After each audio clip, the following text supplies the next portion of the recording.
Welcome to the Fifth Quarter Podcast. I'm Keff Tardello. This is Mike Arakpo. We are here at Bobcat Stadium for our second episode. Absolutely. How great is it to be here? Look at this. Man, it's wonderful. I mean, we're back. I'm back home. Back home, Bobcat Stadium. It don't get no better than this. And, you know, we told them we had some pull, and we're filming our second episode inside the stadium. So when we say we're insiders, we're literally insiders. We're here right now.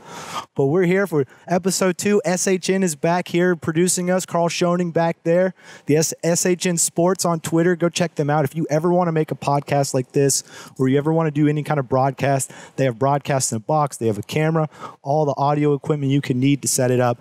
Without them, we wouldn't be able to set up in the concourse at Bobcat Stadium. What a great location. I can't get over it. We don't even need a green screen. We got a real background.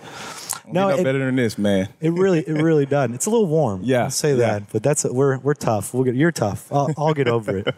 No, and please, I'm sure most of y'all are following us, subscribing to us. But if you're not, follow us on Twitter at the Fifth Quarter _ at the end of that, and it's fifth with the 5 on all of our platforms. On Instagram, it's the Fifth Quarter Podcast. Just please give us a follow. Give us any SHN Sports. They're at SHN Sports, so please follow them too. They, like we said, we wouldn't be here without them doing this. And man, you know, we just got done with the press conference with Coach Spav and a whole bunch of people. How did you feel seeing Coach Spav up there in front of the press conference? Because you don't get to see that a ton from your angle. Yeah. You know? And this is actually my first press conference, you know, just being on the other side of things and seeing you know, how everything plays out. It was great. You know, I think Coach Spav really got up there and gave us a, you know, great vote of confidence in who his guys are, you know, who the leaders are, who the captains are of this football team. So yeah, I'm definitely looking forward to it. You know, and he's so good in those, you know, it was light. It's a fun press conference, even though he's got so much pressure on him. A huge game coming up on Thursday, and he's still, you know, very accommodating, very light nice with it. And chill. Yeah. The first thing we talked about was, which is kind of funny, we should bring this up, the starting quarterback. Because our first episode, we talked quarterbacks. Yeah. And then right after, yeah, I found out Rak was right next to me who the starter was. He saw me put it on Twitter, the whole thing. So for fifth quarter, if you guys don't know, this thing was broke. We were right by each other when this thing broke, you know, when it broke. And Keff after filming. Right after filming, Keff broke the news on Twitter. So it was just like, wow, we just recorded the last episode. Yeah. I even said that. Yeah. You know, I was like, where were you an hour ago to the person who told me? I was like, come on now, I could have used this. But, you know, we still found out about it. But the good thing was when we talked about quarterbacks, we talked about Vitt and how well he had done in fall camp. And he won the starting job. He was named the starter by Coach Spavital.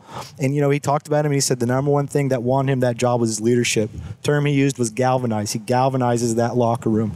So we knew this in fall camp with the way he is with his teammates. Tyler Vitt really has a hold of that locker room. And starting 5 games last year, they really built that trust up with him. You know, we saw Tyler Vitt talk too. What did you think about what he had to say and just his presence up there?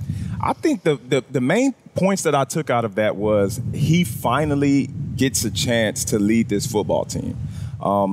Looking back, it's just like he never really got a chance to because he's constantly in the quarterback battle. You look at last year with Willie Jones, coming into this year with Gress Jensen, and now, you know, he finally gets to, you know, lead this football team, you know, be a front leader, show up to Texas A&M College Station, and he knowing that he's that QB number 1. I think that's going to be great.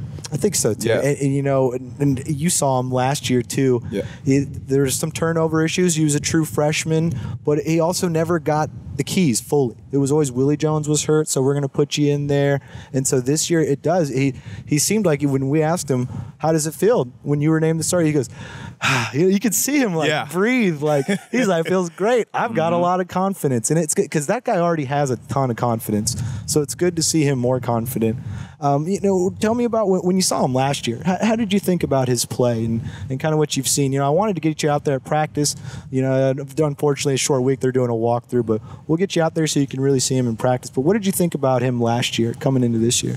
Well, last year, he was actually my guy last year. You know, I was wondering why we wasn't playing Tyler Vitt more last year. You know, I actually thought he should have been the quarterback. You know, last year I look at, you know, everybody obviously looks at the UTSA game, but Tyler is one of those quarterbacks that will be willing to stay in the pocket and make those throws. You know, he's okay with running when he needs to run, but I think he has the confidence in himself that he's going to make those throws. But, you know, the con of that is obviously sometimes when you gamble, you don't always win. So sometimes he does take quite a bit of gambles and can cause turnovers. So I'm looking to see, you know, from year 1 to now year 2, how can we reduce some of those turnovers that he was making last year? So, yeah. Yeah, it's a lot of that when he goes through his progressions, it's just making a quicker decision. I would notice, you know, and I'm no expert like Spav or any of these other guys around the team, but when I would watch Vitt last year, he would try and attempt these throws that you could tell he could make in high school, where the receiver has a little bit of separation and he can throw it hard enough to get in there. But at the college level, that little bit of separation needs to be more because that corner's fast and he'll get that ball. Right. When you think there's an opening in that window, and it seems like he's starting to not fit it in those, they force the throws. Right. That's the one thing I saw in fall camp was he stopped forcing them and the turnovers went down. Right. So I think that's a big part of it, him going through his progressions to kind of reduce that. But you liked him over Willie Jones last year, huh? Yeah, and just to piggyback off of that, being okay with throwing the ball away and living to have another down. Yeah. You know, it's okay. You know, if you can't make the throw, not forcing throws in there. I think when you talk about younger quarterbacks, a lot of the times younger quarterbacks always feel like they want to make the home run every play.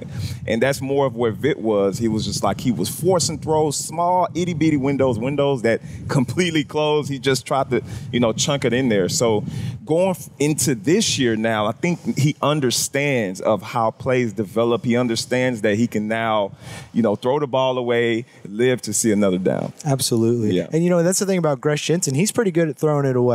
I'll say that. He's didn't turn the ball over much, and there were times where if it was too tight of a window, it goes out of bounds. But, you know, there are, as much as we talk about you don't want to fit in that window, I also like a guy who goes for that risk. I like the gunslinger who's like, I can make that throw. And Vitt has that. He just has, not every single play. Right. He's got to pick and choose those battles with it. But I love his confidence. I love his toughness, as you brought up. You know, and you brought up the UTSA game kind of negatively because we all remember that safety where direct snap out of the end zone. Yep. We won't talk about it. We'll talk about the play where he trucked the UTSA corner and injured his ankle. Right. I was shocked. I watched him do that. I was like, what is he, a running back? He lowered the shoulder, hit the boom. The guy had to be helped off the field. You know, I don't like that he was injured, but I mean, it was still a testament to his toughness that he was able to just barrel through those guys, not afraid to do that. And he even said that when somebody asked him in the press conference, asked Vitt, why do you think you got the job? And he said, you know, just probably what I can do outside of the pocket. And that really might be the difference because he's not afraid to roll out. He's not afraid to take a hit or take on the defense. He'll keep the play alive no matter what he's got to do.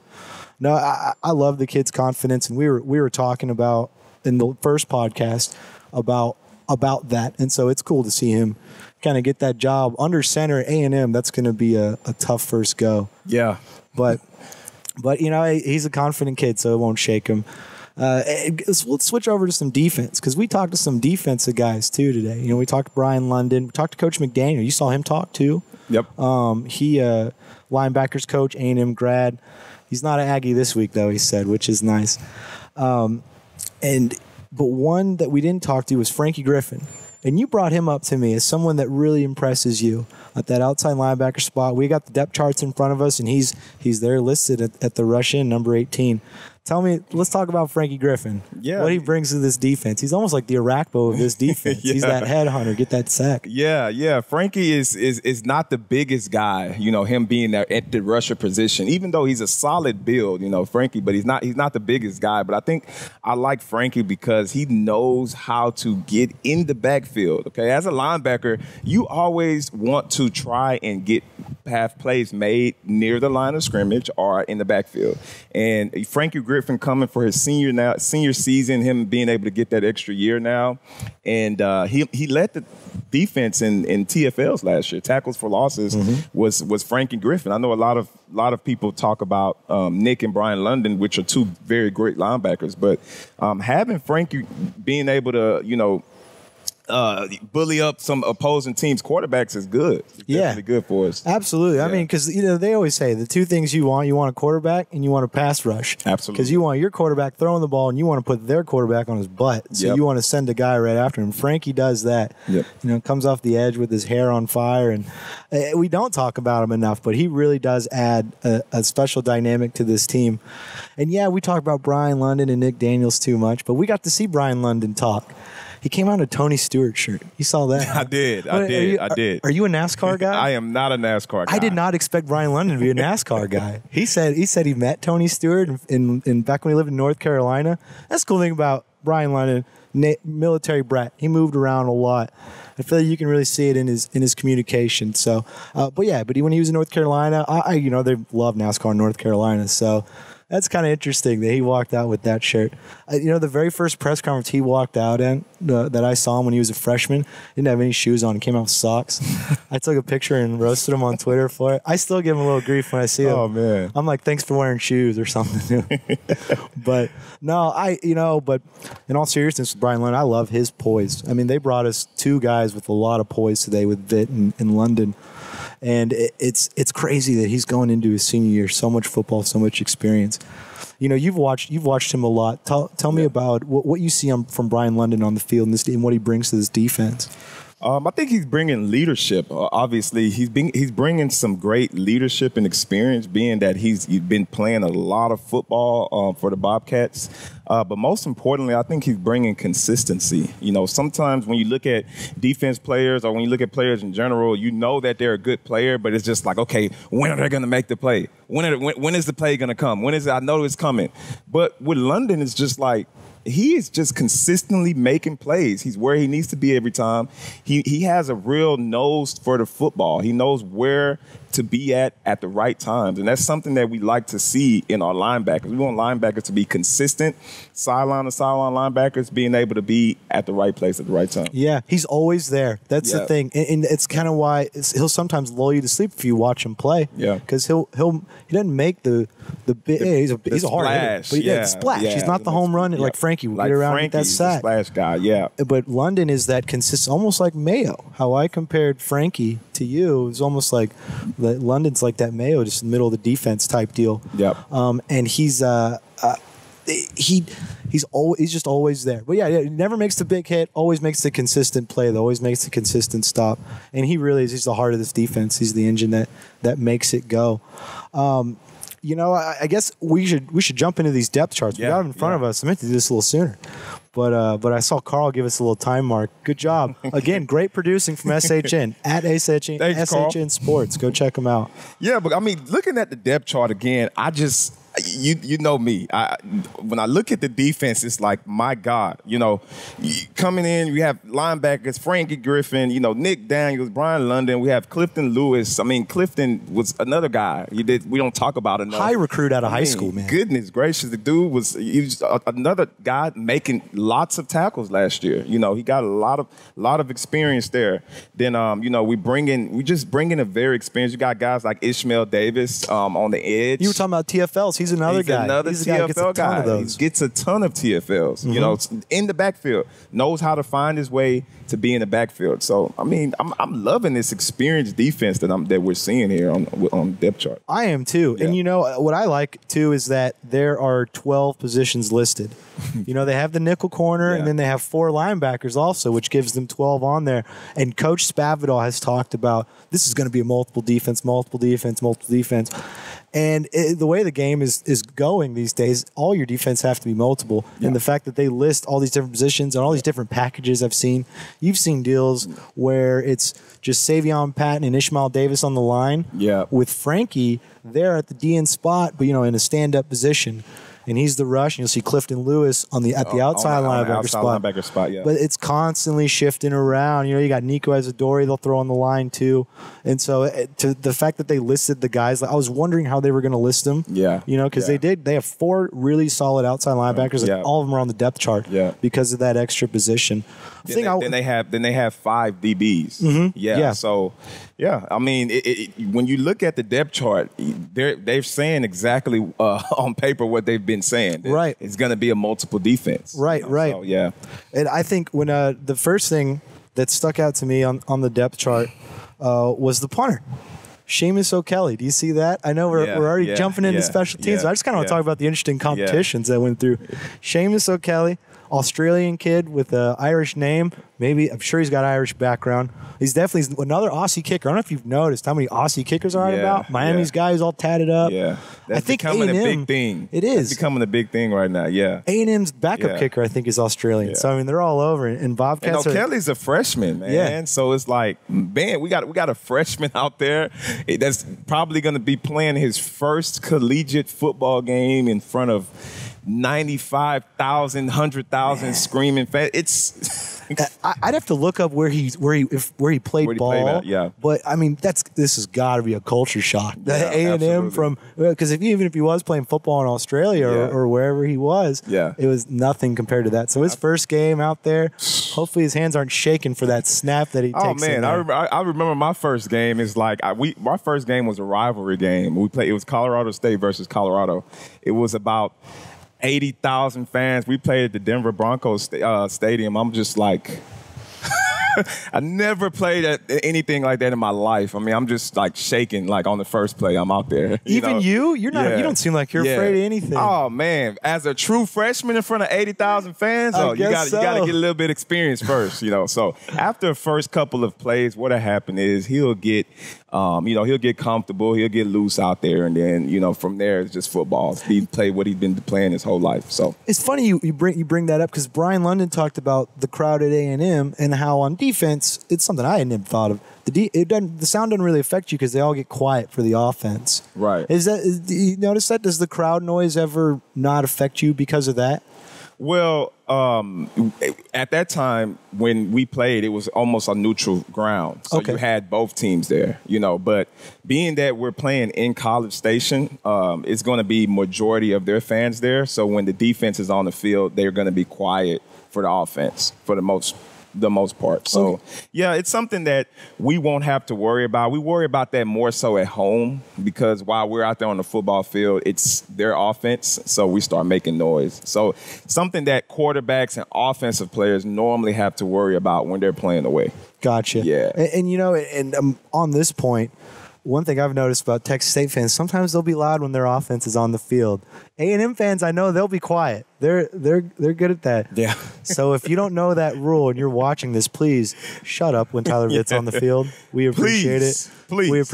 Year in and year out, I hear that complaint. The offense is out there and there's people talking. No, but we went on Brian London. We'll get back to the depth chart. That one, Seamus O'Kelly beating Clayton Stewart. I tweeted it out. I thought Clayton Stewart was booming the kicks in fall camp. And he was here last year. I was like, that'll probably be the guy. And I've told a lot of people that.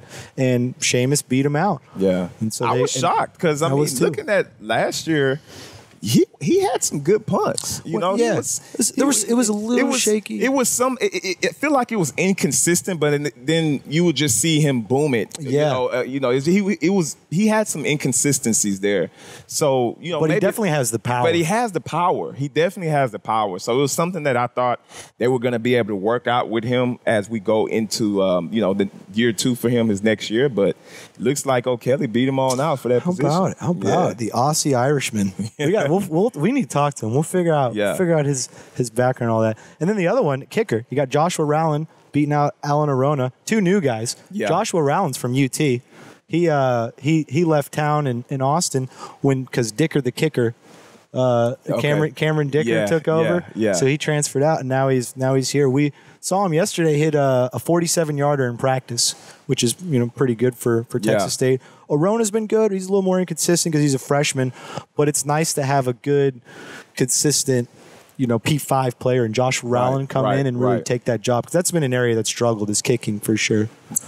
Yeah, and I'm really hoping, I'm expecting our kicking game to get better. Me too. Going into this year, I'm expecting our kicking game to be better. Being that looks like from our kicker, we have a little bit more experience on that end to be able to come in and really, make some of these field goals, get our kicking team right. It's important, and you don't realize that it's important until you lose a lot of close games like they did last year, and it's like, a few field goals would have been nice, but. Yep. That's the interesting thing, is these coaches definitely realize that, because there's 4 guys competing for it. Because even behind these guys, there's Foster Hilborn, and the 4th guy's name's, I can't think of it right now, but there's 4 guys that were out there kicking. There's some injuries and stuff, especially to Hilborn. He tore his ACL a couple years back, so he's still coming back from that. But yeah, they realized that was an issue, and they brought in special teams guys all over the place. Yeah. They brought in Alex Lips, who's number 2 on the depth chart, to go up against Justin Warner at deep snapper. And so, they weren't comfortable with any of the special teams. Nick Whitworth, he's the running back coach, does special teams. He made that very clear. No one's safe. Right. Kick returners, all of them. We gotta make sure we are right everywhere. And then another battle on the depth chart. I'm talking a lot. I'm sorry if I'm overtaking you. No, go ahead, man. Tight end. Tight end was a little. You have a walk-on sophomore, or walk-on. What is he? Yeah, walk-on sophomore. Yeah, and a true freshman, and Micah Hiltz on the depth chart. Yeah. That was surprising. Do you know Hunter Hebert? Have you seen him at all? He didn't play much last year. I haven't. I've seen him a little bit. Yeah, when he has Keenan Brown that he's replacing, it's just like that is a big position that we were all waiting to see how we was going to be able to transition with Keenan Brown leaving and being able to fill that tight end position. If I had to bet my money on it, I would. As from what I've been seeing, you would think that we will be able to utilize some of the other positions that we have on the field, being that we lost such a big role, and none of those guys pretty much has emerged into becoming that guy as that go-to guy. Yeah. Hebert, I wonder if it's almost by default with Hebert, because he's got the size, and so they appreciate the blocking from him. Yeah, which might be the case. I know they would use Keenan Brown more if he was here. Right, but Stitt's offenses aren't really known for relying on the tight ends. Now exactly. He relied on tight end, but he had Keenan Brown. Right. So it's like you were saying, some other guys are going to have to step up. Some other positions, even it'll probably be a tight end by committee, because I would expect to see some Brendan Rushing, some Blake Argon out there as well. Right. Argon's a big, tall guy. They switched from receiver to tight end. And it's a little bit of slow transition, I guess, for him to tight end. It's not easy to switch any position. So. But when you got receivers that's coming back, you got Hutch coming back, you got it was Jeremiah Hadel coming back. So it's like, at least we're looking forward to some receivers that have experience catching the ball in games. Mm-hmm. You always, some receiving cores can be tricky sometimes, because you may have some quality receivers on your team, but they have no game experience, so you don't know how they're actually going to perform in game. So the fact that we have, 2 solid guys like those 2 guys that's coming back, I think, both guys was like around 300-some yard kind of guys, in their year one. So it's San Marcos. The trade. That's San Marcos for you. I was hoping we'd get a trade. I didn't want to say anything, but I low-key wanted a trade. So it's only right if we get a trade. Right? That's how you know we're really on it. Unless Carl's just that great with the sound effects, which they are at SHN. This is not a Photoshop, guys. This is not a Photoshop. No Photoshop or audio shop. I don't know the terminology. Yeah. I'm not smart. No, but what were we talking about? Were we on our receivers? Receivers. Thank you. Yeah. Oh, yeah. And Mason Hayes, Hutch White, those guys are very reliable possession guys. I think Hutch will emerge. Before fall camp, I was thinking Jamari Shareed would be their leading receiver, K-Dot as they call him. Yeah. He is, I've been told he's the fastest guy on the team. He and Jerron Morris both run high 4.3s. Yeah. That's what I've heard in the 40. So I was like, I hear that, I'm a Raiders fan. Al Davis loves that speed. Yeah. So I was like, it's the leading receiver right there. But he's got some tough guys to beat out in Hutch, in Mason, because those guys are just so reliable with knowing how to adjust to the ball and a whole bunch of good stuff. I saw Mason Hayes make an adjustment to the ball yesterday at the 2-yard line with Cordell Rogers on him. And he had no business even being close to the ball. He stopped, in the middle of the route, he stopped, went around him, and still he got his hands on it. I can't remember if he caught it because I was kind of behind some people. Yeah. But it was I just the way his body adjusted was incredible. I was like, you can see how they have such high volume when they get out there. Yeah, now, going to the offensive line, I know that's something that's going to be very important on a Bob Stitt offense is having a good core of, offensive line guys up there. So looking at the depth chart, talk a little bit about that O-line. Yeah. Oh, I mean, we got to start with Aaron Brewer. Yeah. I mean, he's the man there. Yeah. And I mean, captain. Well, we think so. Captain? Okay. We need to confirm that. Okay. I'll confirm it on Twitter here in a sec. That's one thing I should ask in the press conference. Because we got Brian London and Aaron Brewer I know are captains. Okay. And then they're voting for the other two. Gotcha. And Coach said Vitt got a lot of votes, but I meant to follow up with who won, and they may not have decided yet. I'm not sure. Okay. But we'll find that out. We'll find out for you. But he's been one of the leaders on the team. But Brewer will commanding that. Yeah, go ahead. To your point, Brewer is a captain for sure. Yeah. But yeah, so I mean, they got him at right tackle. He can play anywhere, center, guard, wherever they need him. He's a hog. He is. Yeah. And I mean, I'll just go right down it. Right next to him at right guard, you got Tate Heightmeyer. Guy was a walk-on. I think he's on scholarship now. Pretty sure that he's one of the guys they handed a scholarship. If not, they need to because he did some work last year, and he's a big body. He's probably the biggest guy there. Let's see, listed at 330. 330. Yeah, he's the biggest guy. He's the biggest guy there. He's a big boy. I don't know if he's 330 right. He seems like he's leaned out a little bit more in shape this year, but he's a bully, and I like him. He's another guy you can put at guard, you can put at center, you can even put him at a little bit of tackle, but he's better on the inside there. Okay. I think. Center Reese Jordan, that guy's played a little bit last year. He's real solid there. You got left guards here. Right there, Eddie Rivas, he's a JUCO guy, came in. He got the starting spot. Yeah. It's always kind of expected when a JUCO O-lineman comes in that he's going to come and start. 300 pounds. Big boy. Nice. They got size on the O-line. Yeah. Biggest surprise in camp was Tanner King starting there at left tackle. Yeah. Talk about a big boy. What's he list? 6'5", 275. Because he's a lean lineman. Tall, And so it'll be interesting because that side of the line is pretty new. Yeah. Tanner King was here last year, but he didn't play a ton. And Rivas is definitely new. So it'll be interesting to see the left side. And for them to trust the left side, the blind side, because all the quarterbacks are right-handed, for them to trust that with new guys, they must have shown something in camp because neither one was starting at the beginning, and then they were.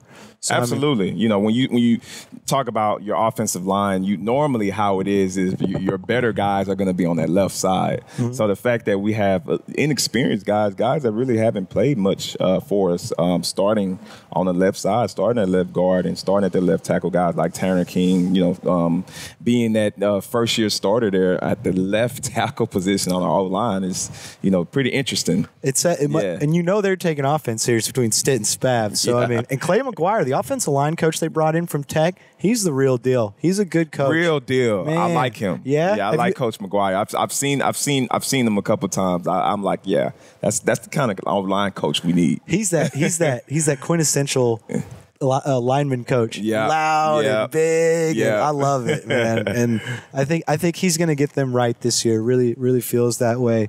And, I guess switching over to some defense, we talked about as a whole their packages, but I guess individually, there's really nothing that surprises me. Yeah. That when I look at it, I'm like, okay, this is about what I expected. But there are some young guys that made the two deep, and we've talked about them. I've talked about them on Twitter. You've got Cambrel Winters there at corner. He's listed behind Cordell Rogers, so I guess Rogers beat him out there. And I'll say this, yesterday at practice, Cambrel Winters got a little banged up. Gotcha. He had to ice pack his knee, but he was walking on his own, but he got a little caught up on a play. So we'll see. We'll definitely see how he's feeling at A&M. And then at free safety, Jashaun White is a starter, but then Kevin Anderson, I love this guy. Number 5. Yeah. A true freshman. Yeah. Man, he is a thumper. He laid the wood on some guys in camp.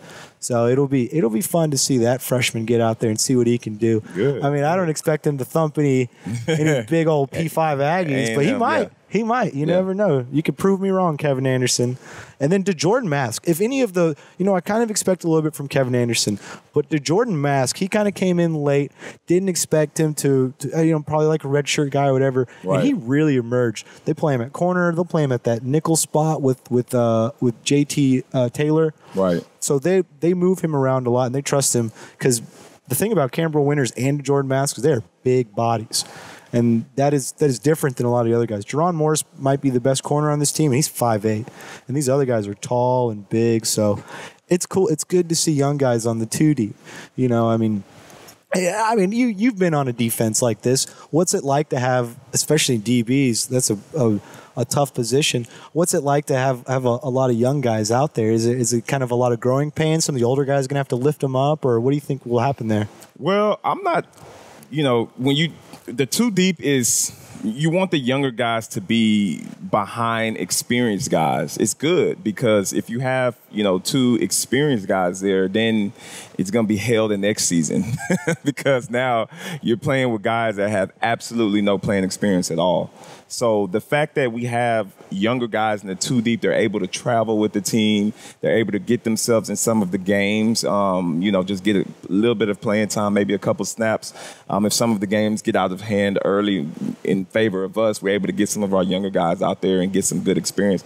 So it's good. The thing that I like to see, though, is we have an experienced, the number 1 guys are experienced there in a lot of these positions. So thinking in the future going to next year now, you want to start kind of prepping some of these younger guys to see how things are, how the season is, and how to go about doing certain things. And they're going to be learning from some great players in front of them. I guess so. That's an interesting perspective. That it's a good sign if your experienced guys are starting. Yeah. But you also want the young guys back there, so it's not a whole lot of stuff to do in recruiting. Because right now they're going after linebackers like crazy. Yeah. All these senior guys. Yeah, because every year it's just like, okay, yes, we have the most starters. We have a lot of experienced starters. We have the most returning starters, and that is great. But it's Coach Spav's first year. And going into year 2. It's going to be a young team. So I like that we have some of these younger guys in the 2 deep. I'm selfish. I'm kind of like thinking in the future as well. It's not selfish. That's smart. You're smart. That's why I like recruiting. Yeah.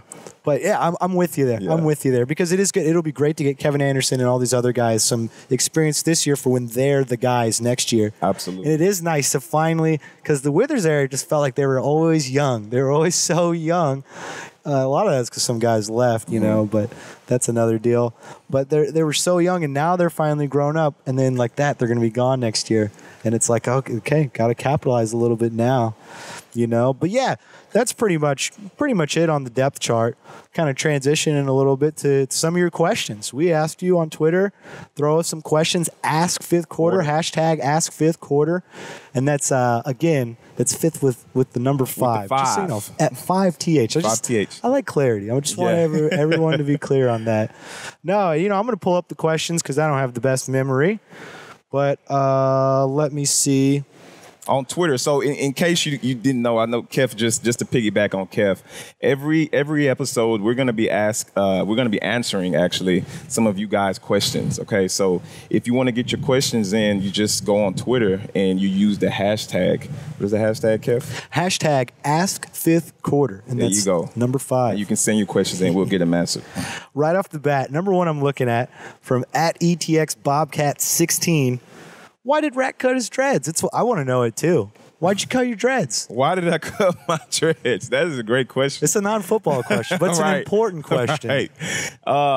Well, I've had dreads ever since as long as I've been playing college football. I've had dreads since I started growing my dreads my freshman year, and that was a long in football career, being that those couple of years that my dreads got a chance to get longer and longer. So it was a nice transition. When I'm transitioning to the business world, transitioning to the next phase in life, I kind of wanted to cut the dreads off and start off fresh. So it's a little more professional. You're not an unprofessional joker like me with my long hair. I should probably take a note from him.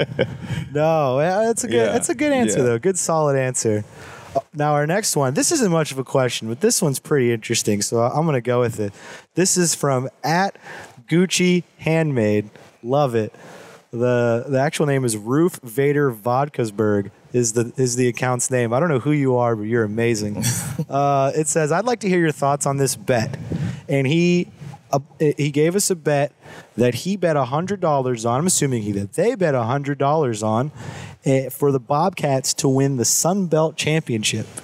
Not just, win the West. They got to get to the championship game and win the game. And his $100 could turn into $10,000 if that bet pays off. Now that's a Bobcat bet if I've ever heard of it. Turn 100 into $10,000. That's great. I mean, good numbers. I'd take that bet. I'm not a gambling man. I'm broke, so I don't gamble. And so I think that's great value. And I didn't see anybody who disagreed. Why wouldn't you make that bet? That's a great bet. So, props to you.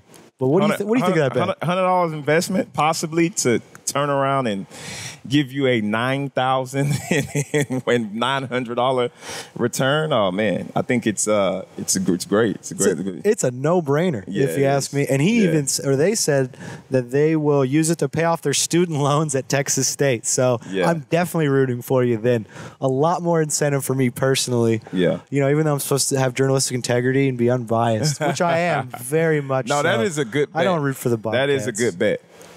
That is a good bet. $100 to give you $10,000. That's a good bet. I do it. I almost want to look up the site. He's doing it. Yeah, that's a good bet. Right. All right. Let's see the next question we got. I have one. It was one from ETX Bobcat. Oh, he did the first one. Oh, he did? It's not about dreads? He had another one? He had another one. Oh, okay. Hit us with. So I guess this one is for you, Kev.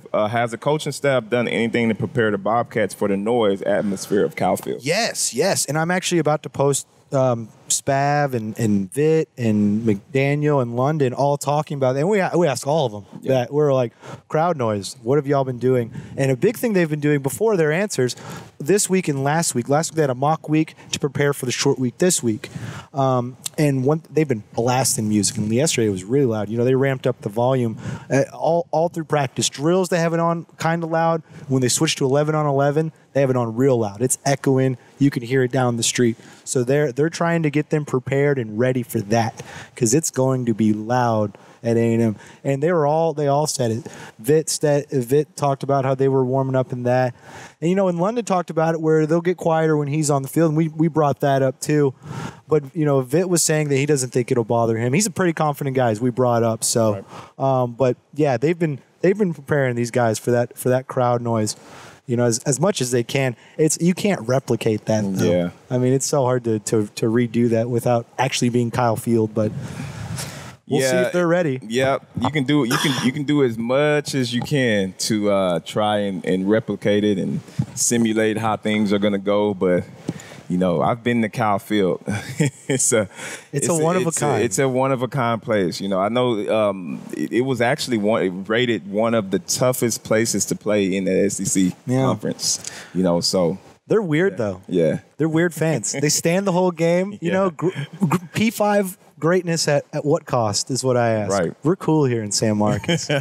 No, I don't mean to bash on the Aggies too much, but it really is one of a kind place. It's a great venue. I'm excited. It'll be my first time there. I mentioned that on the first podcast, so definitely looking forward to that. I think we got one more question too. It was about Anthony Smith. Let me find out. Oh, at Eddie Lerma _. I know him. He used to work at KTSW. What's up, Eddie? How many couches would we set on fire if we win? Also, the square would be on watch, right? How many couches? I'm not much of a pyromaniac. Maybe I'll jump on some couches. I'm not lighting any on fire. Couches are expensive, kid. You can light your couch on fire, Eddie. But how excited? But I get what he's saying. How excited will we be if that upset happens? And I mean, I wouldn't leave the square till the next game. I would be so excited. Are you kidding me? If anybody knows Texas State, they know that we will be excited. Oh my goodness! If we to beat A&M. And attendance is always the issue with the Bobcats. If they beat A&M, this place right here where we're at on location, probably going to be sold out for the Wyoming game the next week. There's the UT game at the same time. They're playing LSU too. Right. It's a big opponent. I looked at that one. It was. I expect a pretty good crowd though for that Wyoming game still, even though there's that on the slate.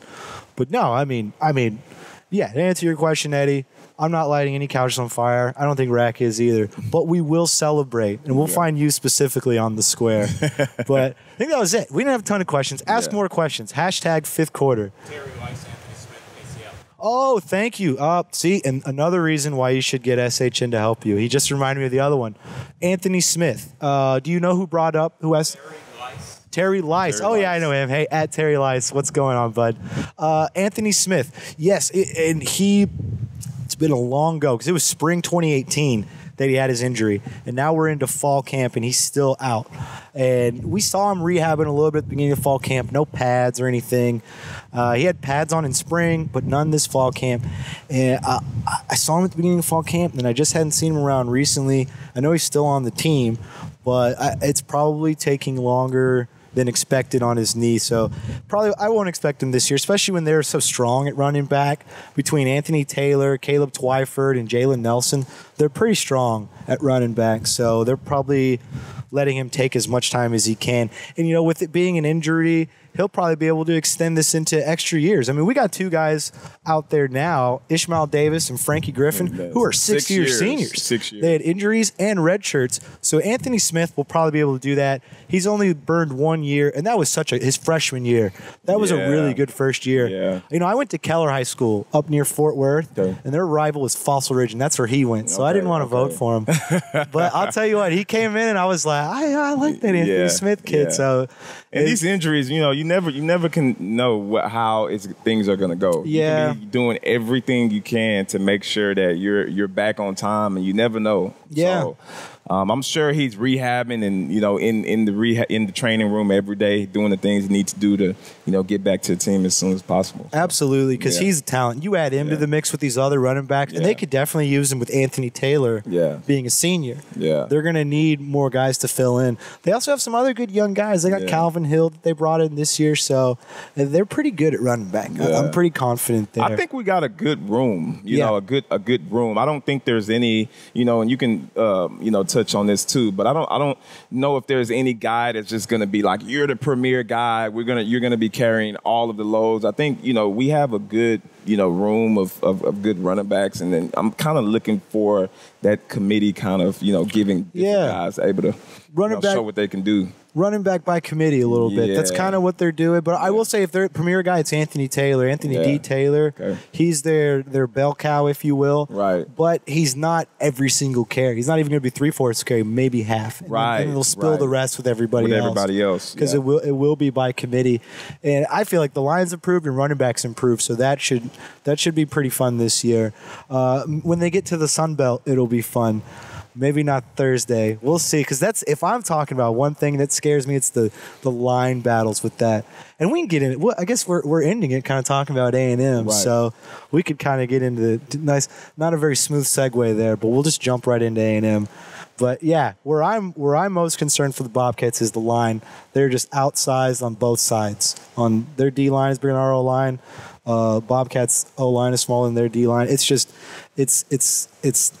I don't see that going well for the Bobcats, and that's where every play starts, is right there. Yep. So we'll see how that goes. Have you gotten a chance to look at A&M's depth chart? Yeah, I have. How big their linemen are? They're huge. Ooh. Those guys are huge, and I wouldn't be surprised if A&M came into this game like we're gonna run the football. Because we're the bigger team, and we're gonna have to be able to run the football on these guys, regardless of what's happening on the perimeter.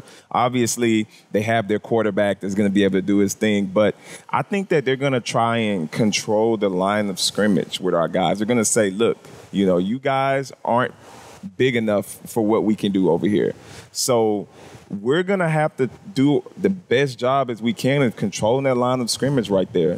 Setting the presence like, you're not – this is – nobody's bullying nobody here. I'm the same guy. I'm the same age as you. We're lining up, and we're going to go at it. It's going to be a war. Because it's got to be a mental thing, right? It has to. It's huge underrated aspect to it is how you mentally prepare yourself for that game. When you have a ton of experience there, I do not. Yeah. So you could let into that a little more. Yeah. How do you mentally prepare yourself for an opponent and not let them bully you, as you just said? Well, what we have to realize is these guys they're humans. These are not some gladiators or they're normal collegiate student athletes. And what we have to do is what we are used to doing, which is do our game. Play our game. So the biggest thing that was going to help us as we go into this game is to know our strengths and what we do. We can't get intimidated by who we're going up against, okay? So when I used to go up against guys and, Power 5 teams and all this stuff, nothing changed because I'm coming right at this guy, all right? You guys may be bigger, but you're not faster, so there's so many different ways that we'll be able to beat him with technique. We can beat him with speed. We can beat him with finesse. So that's the mentality that the Bobcats got to have. We can line up against Texas A&M and we can go head to head. When you look at some of these other college football teams, who was the team that we watched the other night? Hawaii and Arizona. Hawaii was just like, hey, I don't care what conference you're in. We're going to line up and we're going to play some football, all right? And you could see it. They had a confidence, the whole sideline, energy, the quarterbacks, offensive line, receivers, everybody was making plays. I loved it. I love watching that Hawaii football team. And, you and I both picked Arizona. We did. Oh, we did. But I'm losing in the overall one. Yeah. I'm 0-2, you're 1-1. I thought Kevin Sumlin was going to be able to get the job. I couldn't believe the way the defense played. My goodness. Yeah. But wasn't great. That was a fun game though, especially for a late game. It was hard for me to get the stream, but I got the second half, and that was a blast of a game. The way that game ended, I kind of was hoping that it was going to go to overtime. Yeah. But I always hope for overtime. That lineman and Cummins Trace, I think it gave me goosebumps, man. It doesn't get any better than that. Right? It does not. Look, in college football, it doesn't get any better than that. You go back to the Hawaii game, you see the D tackle come all the way, just backside pursuit all the way to football, makes the game-winning tackle. If it wasn't for him, that quarterback is getting in. Oh yeah, and that game's tied. It's overtime. The game's tied and it's overtime. That was an amazing play. That was incredible. Those type of plays you used to make back in the day. Oh, absolutely. Track down that guy, save the game. Yeah, me too. No, that was back on our picks. How we did our picks earlier. Yeah. We didn't really nail it down. What we're gonna do. We're not gonna do every single college game. Yeah. But I think maybe we can do like the primetime games, and of course Texas State. Right. Maybe we can do some primetime games. Yeah. If you're up for that, I'm down with that. We'll work it out officially off camera. Yeah. I know maroonandgolden.com. I want to give them a good plug because I like them. I'll write for them sometimes. Cool message board. They've got a cool fan podcast too, Loco Boco. But they want us to do a Sunbelt Pick'em. Gotcha. With their website that we should check out. Okay. I forgot they told me about it earlier, and I'm meaning to bring it up to you. So I'm bringing it up now because this is authentic, as we like to say. Gotcha. We're having real conversations. But yeah, and my closing thoughts on A&M, the line is going to be tough, and Kellen Mond is primed for a great year in his second season. But if the Bobcats can get that mentality, like you said, they can keep it close, they can keep it competitive, and heck, prove me wrong and win the game. That'd be great. I'm going to give a score. I've been thinking 54-17 in favor of the Aggies. I know it's not great. Yeah. But I don't think it's manageable. Yeah. Yeah. But what do you think? What do you got for your score? I am going 46-16. Okay. Yeah, I'm going 46-16. I think that they're going to be able to cover the, I think it's, what is it? Is it at 34 points? 34. I'm thinking the Bobcats should be able to cover it with our defense. So we should have our defense on the field the whole game. Yeah. So I think we'll be able to cover that thing. So I'm going with 46-16. So Bobcats, prove us wrong, please. We want to set couches on fire for Eddie Lerma. Please prove me wrong. Right. Well, it's hot. Let's wrap it up. Well, thank you for watching episode 2. Hopefully you watched episode 1. Please subscribe to us on YouTube, on iTunes, on Spotify. We're going to get it up on Google Play as well. Please follow us on Twitter if you aren't already, at the 5th quarter _.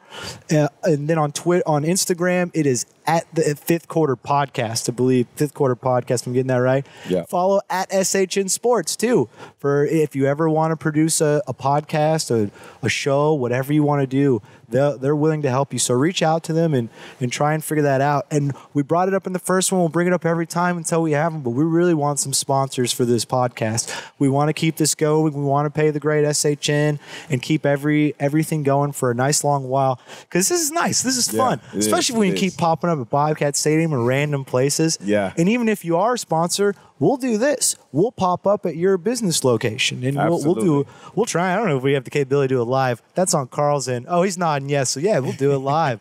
Let's do it. He's ready to go. But we can do this on location there, and we would love to have you and plug you and promote whatever it is you have. But that does it for us. We're all done. Episode 2 in the can. Episode 2 in the can. Man, stay tuned for more. We're gonna keep it going. Thanks for staying tuned to us. Give them Let's get it. There it is. All right.